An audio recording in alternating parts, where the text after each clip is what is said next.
this cannot and must not be just about federal investments only. Yeah. It's got to be everybody coming together. And I expect as we go to full scale, that is the approach that is going to be the one that's going to scale, make it scale, is that everyone is saying, we need to scale up what we are investing in. Yeah. Cloud resources, GPU resources, model resources, other kinds of algorithmic software resources, right? Other kinds of tools and other resources. Everything is going to have to scale. AI might be the most important new computer technology ever.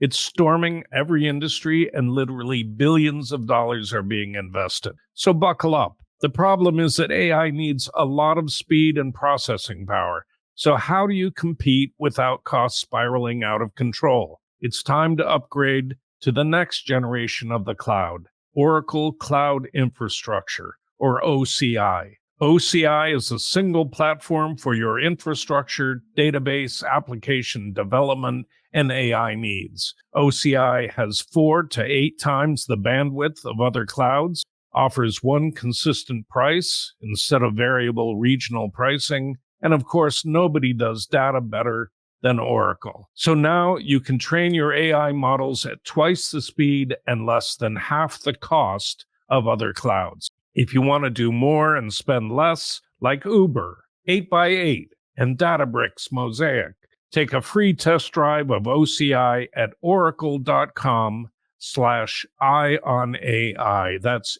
EYEONAI, all run together. Oracle.com/eye on AI. That's Oracle.com/eye on AI. Okay, great.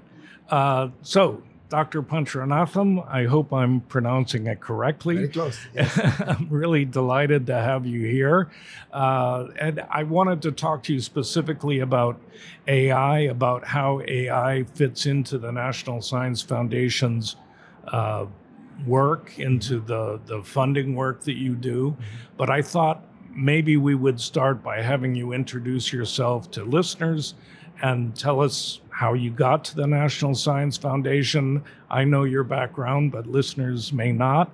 And then we'll talk about how AI fits into the NSF's mission. Yes. So go ahead. My name is, thank you, Craig, and thank you for the opportunity to speak with you. This is an exceedingly important topic, needless to say, and that's something that in everybody's minds these days, which is a good thing. At the same time, we need to make sure that we are able to talk about this in ways that people can understand, relate, and therefore apply it in ways that is more appropriate for what it is that they are looking for in their daily lives and their professional lives and beyond. Yeah. So my name is Sethuraman Panchranathan, and I'm the director of the National Science Foundation. And maybe I can dial back and go to my PhD student days, right? And my own research was what it was not called as machine learning those days, but it was machine learning.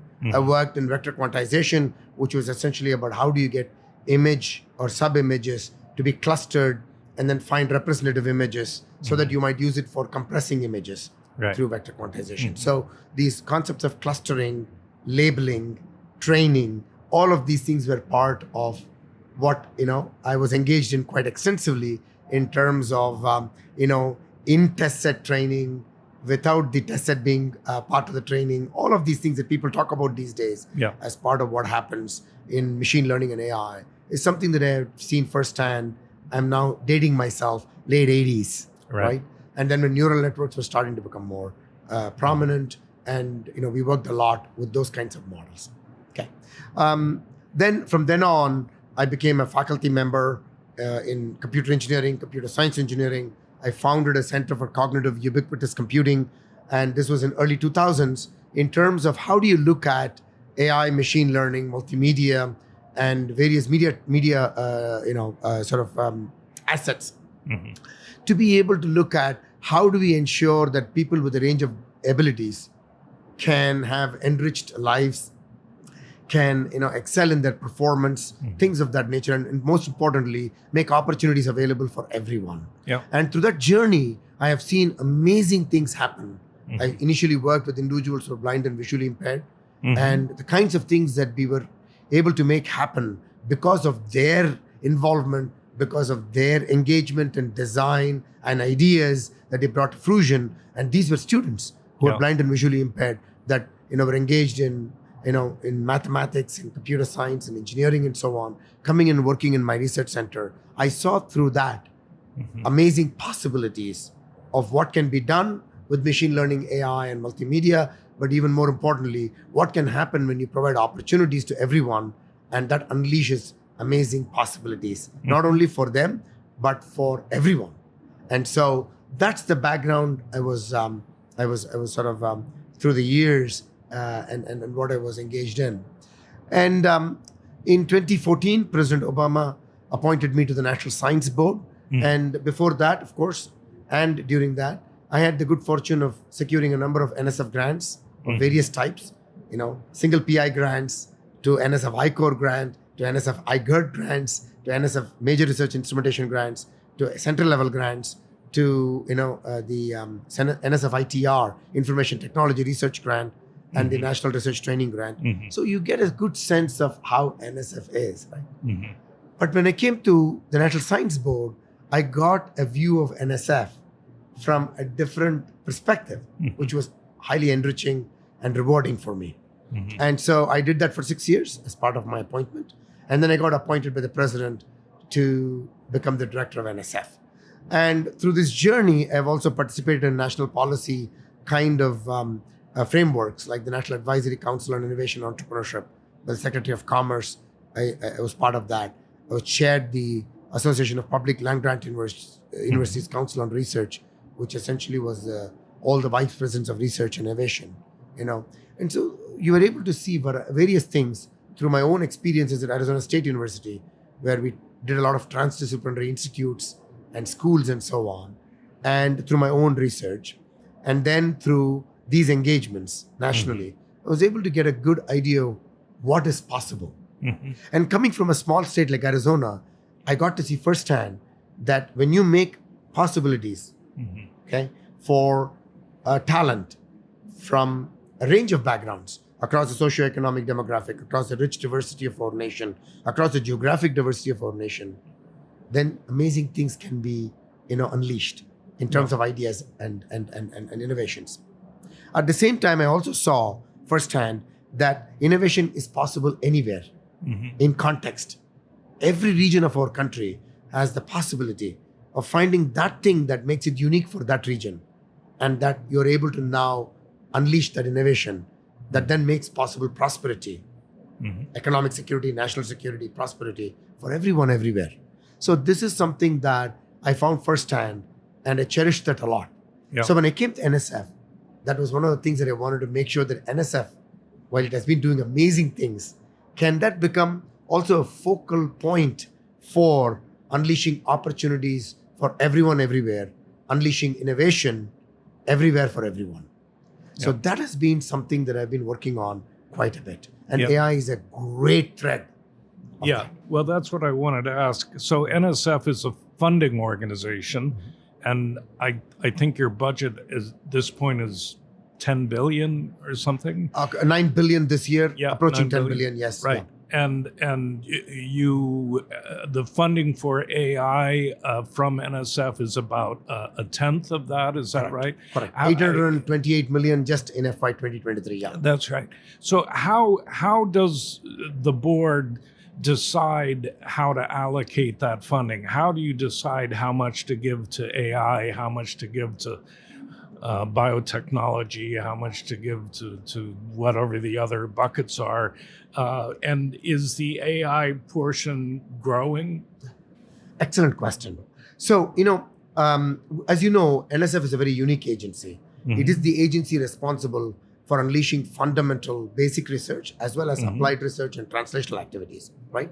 And the core mission is fundamental and basic research, right? Vibrant fundamental and basic research.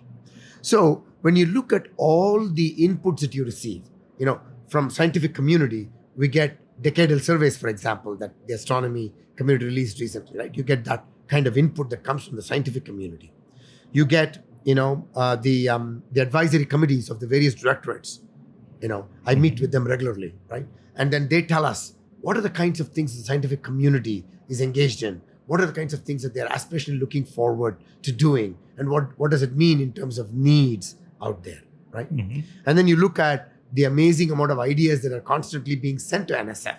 We get about, several tens of thousands of proposals every year. Wow. Every year, right? I think we got some 45,000 proposals last year, right? Wow. So these are proposals that come from individual PIs, groups of PIs, small companies. All of them send the proposals to NSF with their fantastic ideas, right? So you have that to understand how is the community looking at and advancing ideas, fundamental ideas. Then you have, the Office of Science Technology Policy and the administration releases strategic plans, right? And the key investment areas that they are thinking about. Right? We get guidance from the Office of Management and Budget on the administration priorities. Then we get congressional input and interest in terms of specific things that we need to advance. Then we look at the international landscape. Yeah. All our international partners, like-minded partners, they are also evolving scientific plans and priorities, right? So we get a host of this. It's just a few of them I'm mentioning to you. We get a host of inputs that helps us synthesize our own thinking about the strategic plan that we put out. Strategic thinking that we put out.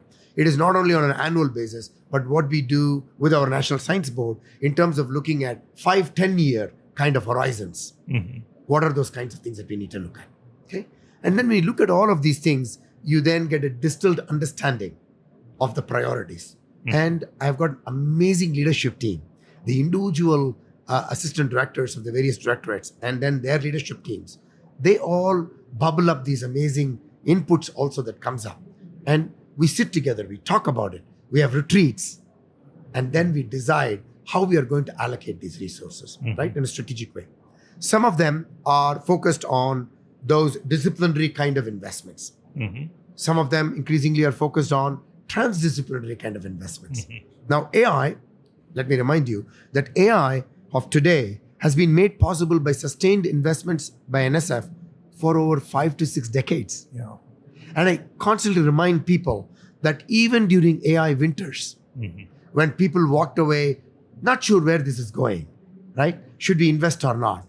NSF continued to invest because it believed that this has the promise and the potential and the ideas out there. That's what NSF is really good at.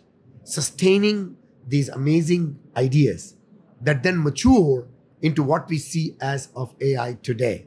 And now a lot more investors are coming in and so on and so forth.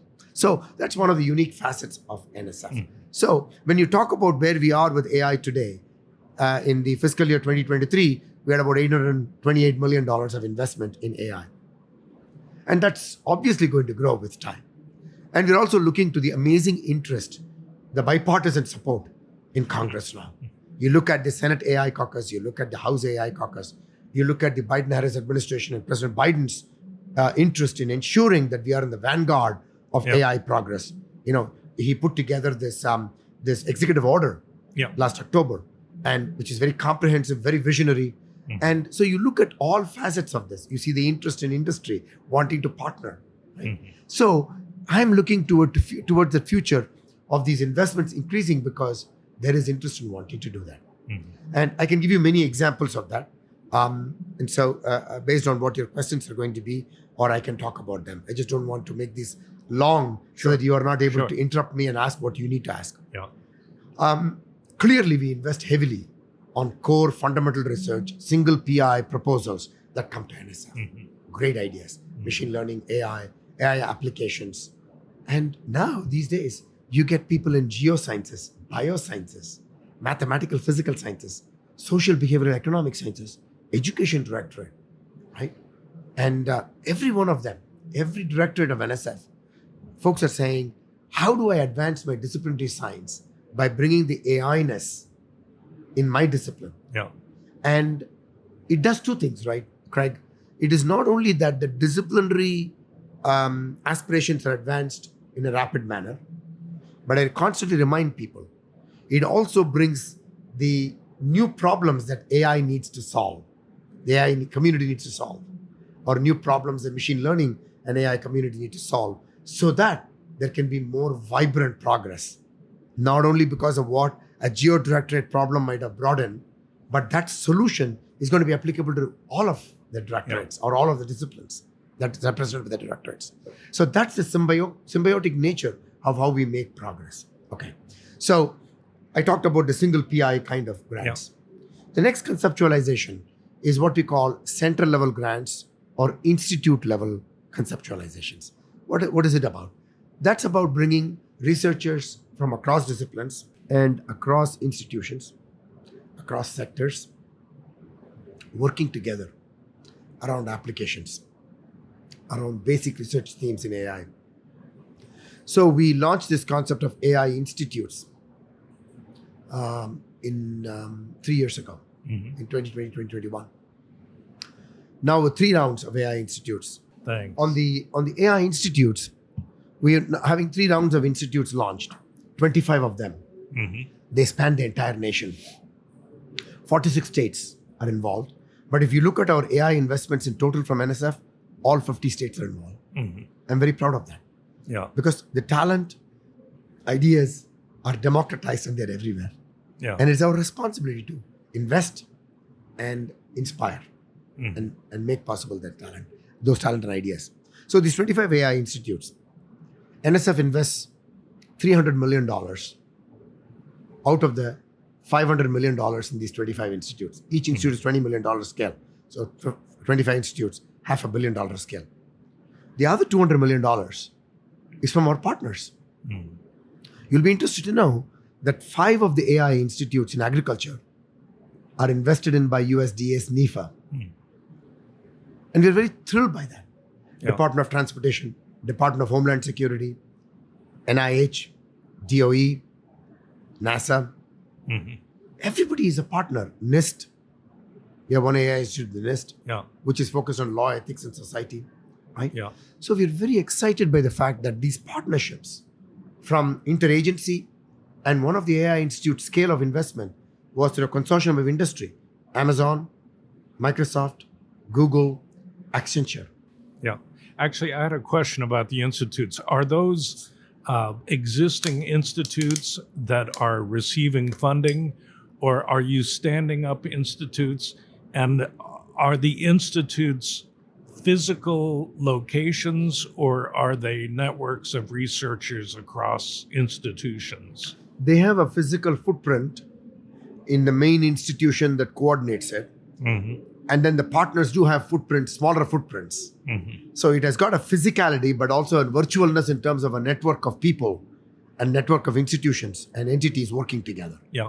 And the funding goes to supporting staff personnel primarily, or are you funding compute resources or data collection activities? I mean, where does the funding go in the institutes?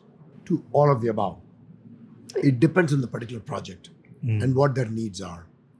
I'll give you an example of a project. In this cycle, I was with Senator Schumer launching this project in University of Buffalo. Okay, and this is called the AI Institute for Exceptional Education. Now, this institute is focused on working with speech pathologists to be able to provide them the expertise that is needed for screening kids who need speech pathology services, also providing augmentation to speech pathologists. Why is this exciting? It turns out there are 3 million kids who need speech pathology services. We only have 62,000 speech pathologists. And so, how do you bring AI to be able to now screen the kids that need help, to understand what kind of help they need, and being able to provide that help along with speech pathologists, so that we might have unbelievable outcomes of these children participating in a full force in terms of the talent that they can express for their own lives, but for the betterment of the nation. Truly exciting. And so this is a consortium of universities and other entities working together. So if you look at each AI institute, I can go through every one of them. It is just truly exciting to see how people have come together and really want to advance the next wave of what the AI innovations have to be, but also looking at solving problems for application domains that needs AI infusion to be able to strengthen their approaches at speed and at scale. So I'm very excited by that. So that's a conceptualization, AI institutes. The other one that I would talk about is the National AI Research Resource called NAIR. Right. That's was going to be my next question. Yes, happy to talk about that. So if you look at this, as you see AI, you see the amount of compute resources, model resources, AI tools, software, right? And you look at data. You look at all kinds of needs that are there for people to be able to connect, express their ideas, configure their ideas, and find real solutions. And through that, training the talent for the future. Okay. Now, if you look at just a compute resource as just one example of that, it turns out that most of the people that are able to do work are people who have access to large computational resources. Yep. ChatGPT 4 and GPT 5 and so on. You can clearly see that the compute resources availability is an important requirement for people to be able to be engaged. And then it essentially presents a situation where there are haves and have-nots. Right. And as I said earlier, to other general forms of talent and ideas, AI talent and ideas are also democratized. They're everywhere. Mm-hmm. They are in institutions, which are in community colleges, minority serving institutions, research 2 institutions, and some research 1 institutions who don't have the resource capacity. So if we do not provide these resources, we would miss out on a huge pool of ideas and talent. And that's not a good idea, clearly. Yeah. So we configured through a task force that was put together by the National Security Council and the Office of Science Technology Policy worked together, and NSF and other agencies were part of that. And out of this NAIR report came out, one of the recommendation is the launch of a NAIR pilot and a full-scale NAIR. And I was so glad and grateful to the executive order of President Biden, where he clearly outlined a number of things that we need to do in AI. And he tasked the agencies, different agencies, to do different things. For NSF, one of the things that we were tasked was, in 90 days, we had to build this NAIR pilot in partnership with other federal agencies and other entities. And within 90 days, I'm very proud to say that we have 11 federal agencies, Department of Energy, NASA, NIST, US Department of Agriculture, you name it, right? 11 federal agencies. And then 25 non-governmental partners. The who's who in AI. NVIDIA came, we put in $30 million for this NAIR pilot from NSF. NVIDIA came in with $30 million of resources. Microsoft came in with $20 million. Amazon came with $10 million equivalent of resources. And the who's who in AI, every one of them brought in their own capacities to contribute. Right. And so with that, we just launched 35 projects.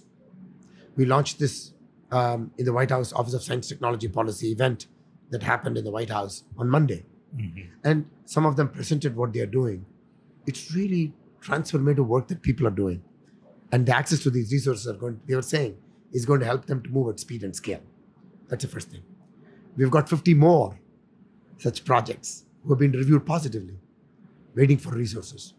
We already now released the next wave of requests for people who may have good projects that they want to put into place. But I'm very happy to say that more partners are joining the fray now and wanting to work with us. Because this is about partnerships. Yeah. This is about the ecosystem working together. And as I said earlier, with the congressional focus and the administration's focus and interest in wanting to invest in the full-scale NAIR, I'm very bullish and positive that this is going to make possible real building of infrastructure and resources that's going to help keep us in the vanguard of innovation as a nation. Yeah. Well, I wanted to jump in and give a shout out to our sponsor, Vanta. Whether you're starting or scaling your company's security program, demonstrating top-notch security practices and establishing trust is more important than ever. Vanta automates compliance for SOC 2, ISO 27001, NIST, AIRMF, and more. saving you time and money while helping you build customer trust. Plus, you can streamline security reviews by automating questionnaires and demonstrating your security posture with a customer-facing Trust Center, all powered by Vanta AI. Over 7,000 global companies like Altasian, Flow Health, and Quora use Vanta to manage risk and prove security in real time. Get $1,000 off Vanta when you go to vanta.com/IonAI. That's vanta.com/IonAI. Ion AI all run together, EYEONAI. So that's vanta.com/IonAI for $1,000 off. I wanted to ask about Nair. One thing I did some reading before the pilot. There were a lot of ideas, but is it a pool of money to grant credits, like cloud credits, to research projects? Is it actual clusters of GPUs that researchers can access that are operated by the Nair, or is it some combination of that? So, for example, when NVIDIA contributes $30 million, what is that in terms of GPUs? Is that in terms of GPUs? In terms of resources, compute resources. Is that time on their GPUs? Correct. Or are there physical GPUs that are being put together in a data center that are devoted to Nair? These are GPUs. Yeah. That are given GPU time that is given clearly for us to be able to allocate to projects, right? So to answer your question, the first part of your question, it's all of the above, right? You know, when the Nair was put together, we had a couple of things, focus areas. Nair Open, which means there are resources that are available for anyone. You know, this could be, you know, open source model resources, open source tools and things of that nature that people can dial in and get access to. Okay? And then there is Nair Secure, which, you know, for example, Department of Energy and NIH partnering on the secure side of things. That, and then Nair Software, that the software resources that are being made available, and so on. And then there is the Nair Education piece, right? So we are able to provide, you know, resources for educators to be able to, you know, Nair classroom resources, all facets. So what you're looking for here, if there are financial resources, compute resources, obviously, financial resources is targeted at people who are going to be using these resources to advance ideas. There are some of the partners are providing model resources, right, or algorithmic resources. So it's all of the above. And so depending on the project specification, we are able to then parse out these and assign it to people so they can make progress in their individual projects. I see. So let me ask, just if I'm a researcher, because I hear this all the time from researchers who are not affiliated with you know, the big AI giants, that they can work on toy problems. It's frustrating they can't work on the problems they would like to because they don't have the compute resources. So somebody like that applies for compute resources at Nair. What are they given? Are they given, you know, a cluster in the cloud that they can use? Are they given time on at a data center, a physical data center that they plug into? I mean, how is that? Does that work? So when I talked about the first 35 projects, 27 of those projects were funded through NSF's resources and partner resources. 8 of them was funded through DOE, for example, and partner resources. So DOE gave access to their exascale computing systems, right? And so their high performance computing systems rather. And so depending on the project and the needs, you figure it out. You say this project needs high performance computing resources, or specifically GPU resources, or specifically model resources, or a combination of them. So depending on that, we then pick up those projects. And so this committee of people who are looking at this are looking at what are the characteristics of the requests and how does that match up with what each one of us is able to do. That's how we are looking at this right now. right? Mhm. We know what the needs out there are. We know what we have, and it's a mapping process. I see. But we also use this. We also use this to say we know what the needs are. We know what we don't have yet, or what we don't have yet at scale. Let's go to the appropriate partners and say, can you pledge Right. these resources? Right. And I have to say that I'm very impressed by the community. Small startup companies, to mid-sized companies, to large-sized companies, to agencies, the sort of the open way in which they want to come and be part of this really is very energizing Mhm. and is exciting. Okay, and this portends a great future for us. Sure. And clearly, those are nowhere near what the need out there is. As you rightly point out, there are people who are sort of tinkering with stuff, and they feel that they are not able to do enough, Right. right? And so we want to make sure they have enough of that. Yeah. And the pilot is how large is the pilot?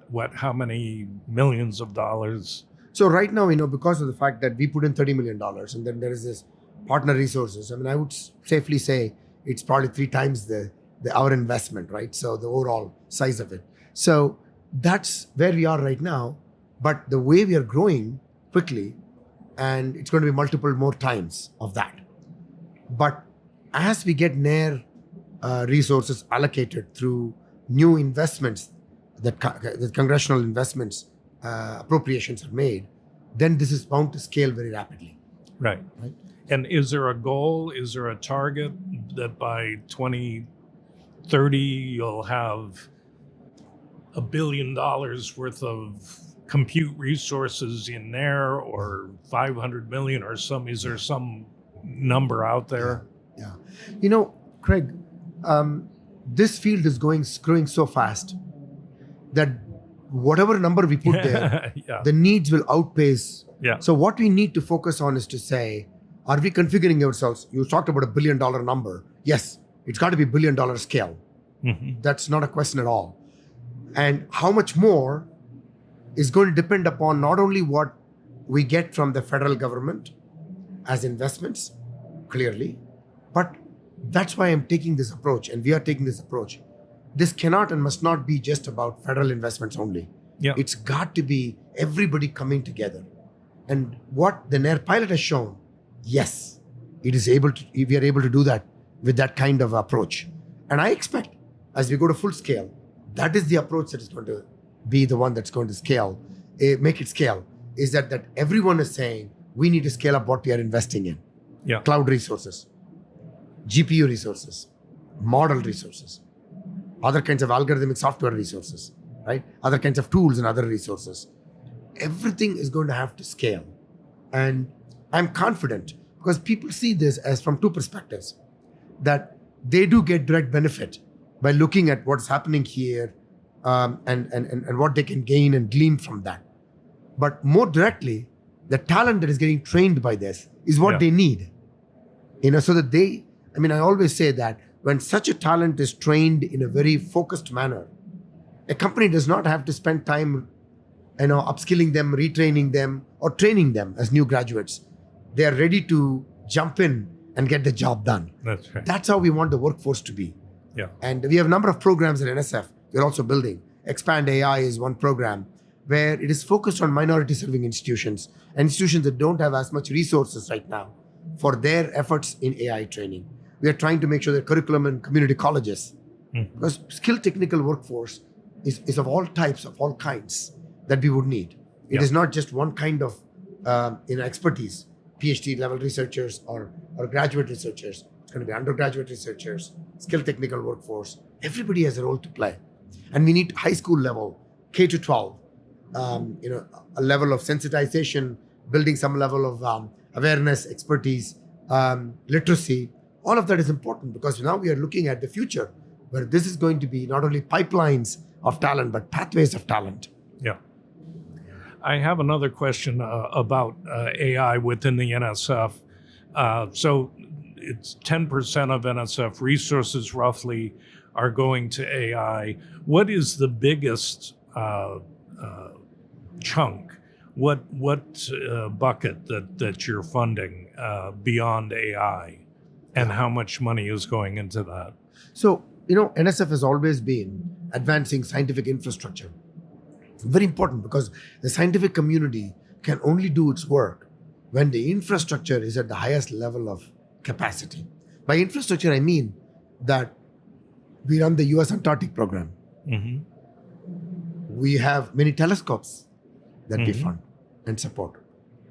We have many laboratories like the National Magnetic Laboratory. So if you look at the infrastructure investments that NSF makes all across the country and beyond the country, right? That's a significant chunk of NSF's investments that happens. NSF's investments are all about people. At the end of the day, it's about people. Yeah.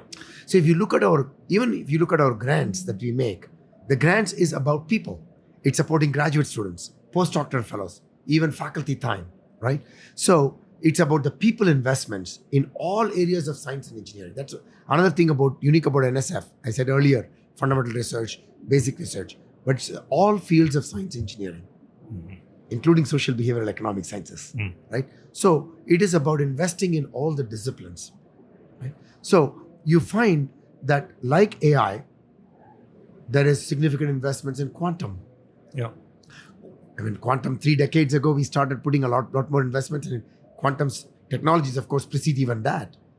And now you see that quantum is becoming much more of a technology that is garnering a lot of attention, applications, and utility that is there, and a lot more issues to be addressed and solved. And so continuing investments. You pointed out to biotech, emerging technology. We have been investing in synthetic biology. The name synthetic biology, in fact, came out of NSF, right? And we invested in late 90s, early 2000s. And now today, it's a technology that everybody wants to invest in, including the work that was done during the pandemic time. Right? Yeah. And so that's what NSF does, is investing in these critical technologies. Let's talk about 3D printing.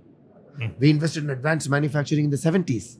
That led then to the 3D printing that came about, that came again to our rescue in the pandemic time, big time. And so you will see that that's the story of NSF. You will always find tire tracks back to NSF's early investments, NSF's continuing investments, NSF maturing investments, and NSF speeding up and scaling investments, NSF translation investments, and then NSF's investments in, spurning those into entrepreneurs and entrepreneurial ventures.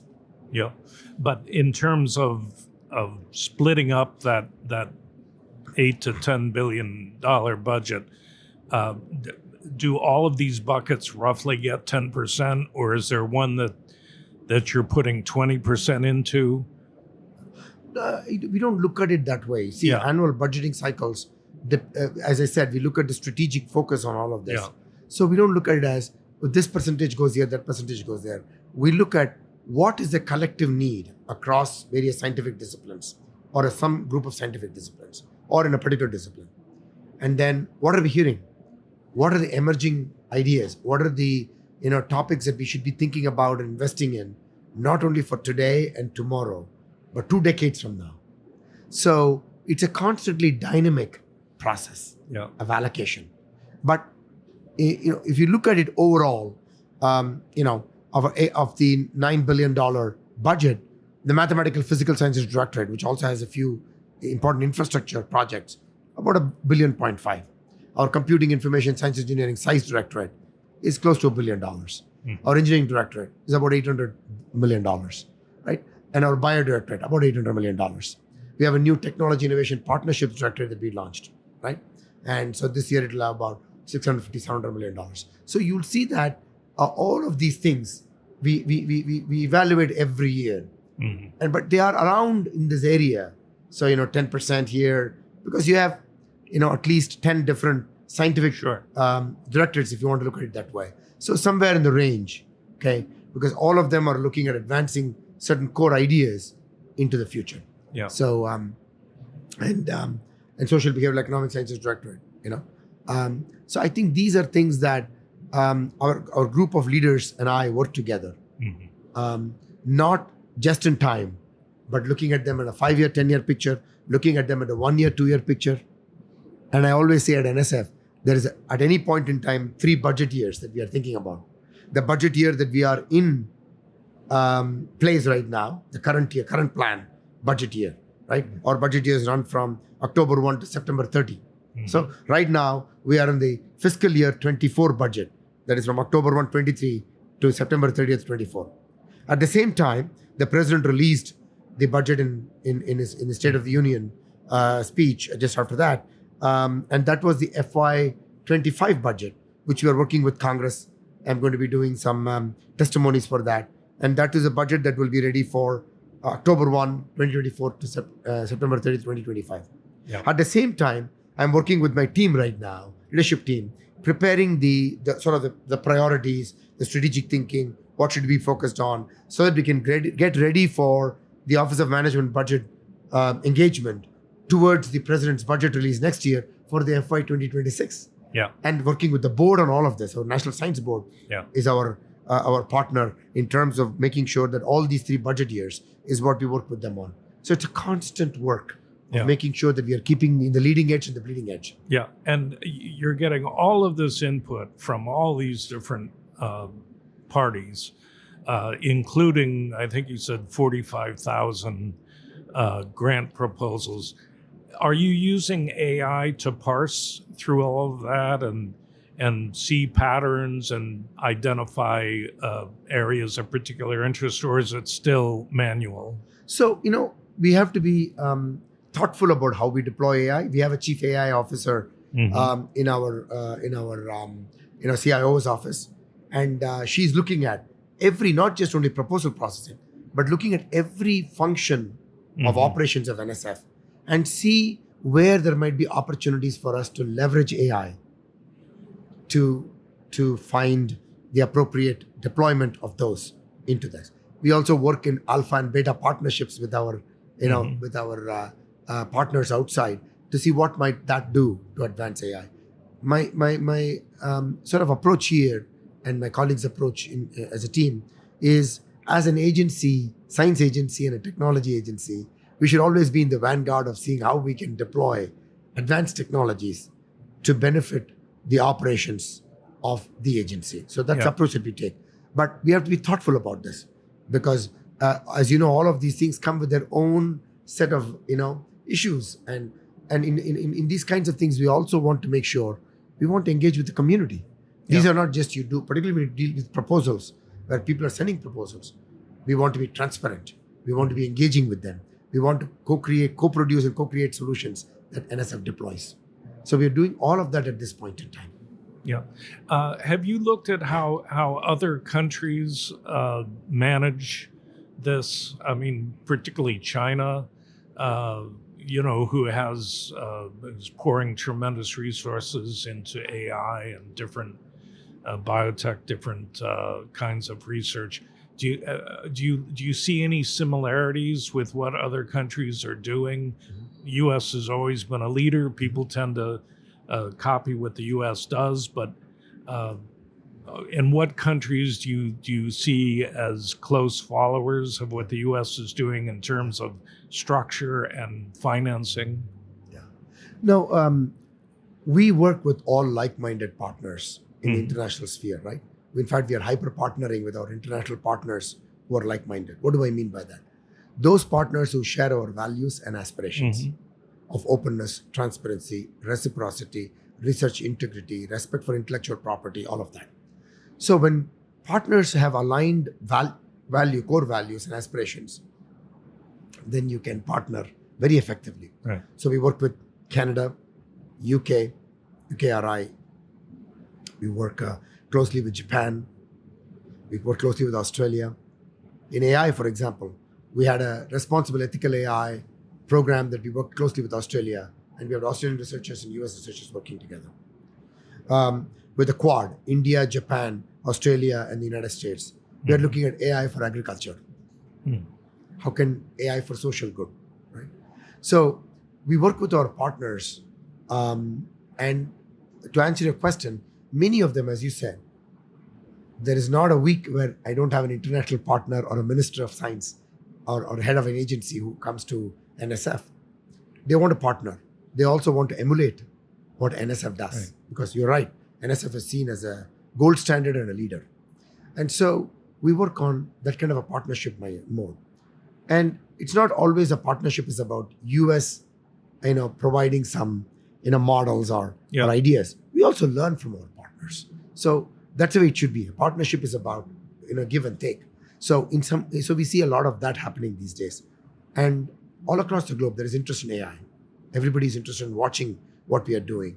And as I said, I think the executive order puts together a nice framework for us in terms of how do you, advance, secure, safe, trustworthy, transparent, and all of that, transparency, responsible, ethical, equitable. All of these things are fundamental principles that we ground ourselves in our nation. And we are advancing that way. And people are looking at us and saying, this is really good. You brought up China, and therefore I don't want to seem like I didn't answer the question. We see that they are investing a lot. This year alone, I think they have increased their basic research investments by 10%, is what we hear from public reports. And so this is going to be the case. Our competitors and other nations are going to be increasing their basic science investments, applied science investments, and so on. And we want to make sure that where appropriate, with partners that share our values, we will partner with them. And the science and engineering indicators that was released by the National Science Board does a lot of analysis, data-based analysis of the trajectories of investment and where they're investing and so on. And that report speaks for itself in terms of China investing heavily in science, technology, and innovation. And the good news is that the overall R&D investments, both public and private, United States is still leading the way at 3.5% of our GDP. On the federal investments, I think we need to do a lot more. And I'm grateful to, again, the Biden-Harris administration and the bipartisan support of Congress for the CHIPS and Science Act, which I think is a fantastic legislation, much authorized for science. And I'm working with the administration and Congress to see how those authorizations can become appropriations, because at the end of the day, that's what really will move the needle. So we're working hard to make sure that we are not skipping a beat. And in AI and other things, we need that kind of investments to make it rapid progress. Yeah. So we're staying ahead of China. And the overall R&D investments, yeah. How long do you have left in your tenure? I have 2 more years. It's a 6-year term. Years. I'm in the 4th year right now, so I have 2 more years. Right. Yeah. And what's the focus of the next 2 years? Yeah. The focus is essentially, as I said, how do we ensure that we are not only advancing the science, engineering, technology, innovation priorities, that we are leapfrogging. Yeah. That's a priority. 2, we want to make sure that in doing so, that talent everywhere across our nation is given a chance to express itself in the fullest form. 3, that innovation is everywhere and can be anywhere. We want to make sure that we are building innovation centers everywhere across our nation. This is where when we launched the Technology Innovation Partnerships Directorate, the first new directorate in 31 years at NSF. When I came to NSF, as I said, I wanted to see how the amazing innovations that are coming about, the fundamental discoveries that are coming about, are pulled out in partnership with industry, economic development ecosystems, and other partners to build rapidly the technologies of the future, the entrepreneurial ventures of the future, scaling the industries of today and tomorrow, and then making sure that we are building the people, the talent, the entrepreneurs, and the leaders in industry, and the academic leaders. So the TIP Directorate, in a rapid time scale, we launched several programs. One of the exemplar programs is called the Regional Innovation Engines. This is about innovation, in-place innovation, everywhere across the nation. We have already launched 60 innovation centers all across our nation, spanning all across our nation. And each of those centers, I encourage listeners to go to the Regional Innovation Engines website, and you will see the breadth of technologies, the breadth of ideas, the breadth of partnerships. And every one of them is our partners coming together and doing this. That's type 1, $1 million investment. Type 2 is a larger investment. We launched 10 of them recently. And each of them, for the first 2 years, is $150 million scale. of investment. And $15 million each, $150 million scale total for the 10 centers. Over the entire lifespan of $1.6 billion of investment. You look at each one of these type 2 centers, major centers. I'll give you one example. I was with the First Lady, Dr. Biden, in North Carolina, launching the Innovation Center on Regenerative Medicine, artificial kidneys. You see the ecosystem. 82 partners coming together, co-investing. When I said the $150 million on the 10 centers that NSF invested in, we got $350 million invested in by the partners to a total of $500 million. That's how you build sustainable, scalable activities into the future. I'm very excited by that. So if you look at this center alone, this particular regional innovation engine, 82 partners, all the community colleges, training the talent by building new curriculum, working with the companies, right? The research centers, the research universities, everybody working together. That's the vibrancy that we are able to create all across the nation, whether it is in climate technologies, whether it is in textile technology, whether it is in new battery technologies. I can go on and on. Yeah. 10 of them are really demonstrating of the fact that we are doing this. So over the next 2 years, we want to make sure that we are putting these things in place that ensures that we are on this rapid trajectory of, as I said, strengthening at speed and scale, the talent everywhere being energized, innovation everywhere being realized. AI might be the most important new computer technology ever. It's storming every industry, and literally billions of dollars are being invested. So buckle up. The problem is that AI needs a lot of speed and processing power.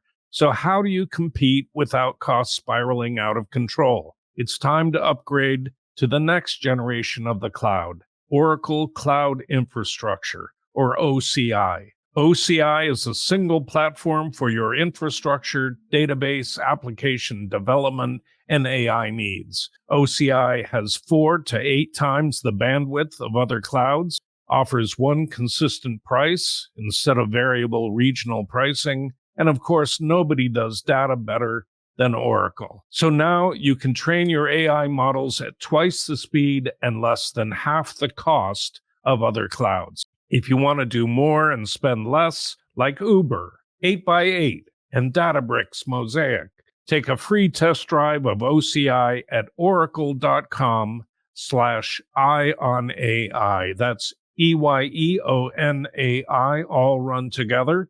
Oracle.com/IONAI. That's Oracle.com/IONAI.